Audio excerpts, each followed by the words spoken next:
Vi er taget ud i aften for at prøve at fiske lidt bækørred i den her fine lille å, der ligger bag ved os.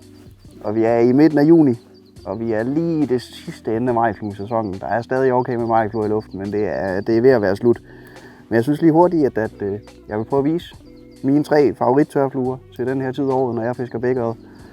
Og det er 3 meget simple fluer, hvor alle kan være med.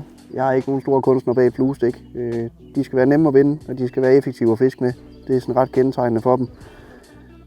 Så længe der er majfluer i luften, så fisker jeg 90% af tiden med French Partridge.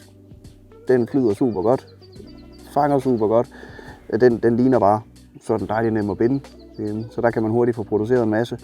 Så jeg vil sige 95% af tiden her i majfluesæsonen, når jeg fisker tørflue, så sidder der en French Partridge på. Medmindre at de er ret besværlige fiskene, så kan det godt være, at der skal noget andet til. Hvis der ikke er majfluer på vandet, så sådan min go-to-flue, det er en Elkær Caddis. Igen, utrolig simpel flue. Alle kender den, men den flyder bare super godt. Og det er en flue, som kan ligne lidt alt og ingenting på samme tid, men den er rigtig god til at imitere vorfluer, som fiskene er næsten lige så vilde med som majfluer. Så hvis jeg ikke ser de store majflueklækninger, så er det næsten altid en Elkær Caddis, som jeg starter med at fiske med. Fordi at den kan jeg bare holde flydende og få dækket en masse vand, uden at skulle skifte flue hele tiden.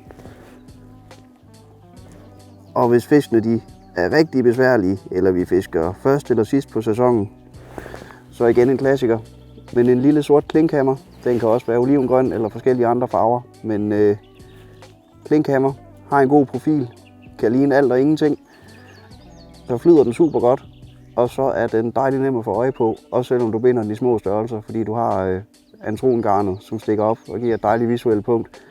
Så det er en flue, jeg er rigtig glad for at fiske med sådan i skumningstimerne, hvor det ellers kan være svært at se fluerne. Der kan den godt give lige en edge. Så det er sådan, nok 95% af mit tørfluefiskeri, det foregår med de her 3 fluer. Ellers så skal der nogle ret specielle forhold til, før de bliver skiftet ud. Det er ikke noget fancy, det er noget alle kan binde, alle kan være med. Men de fisker bare super godt. Så måske mangler en af dem her i din boks, så kan det være, at du skal overveje lidt det. Det er i hvert fald nogen, jeg har rigtig stort held med, så det synes jeg, du skal prøve. Knækker bare ikke med det.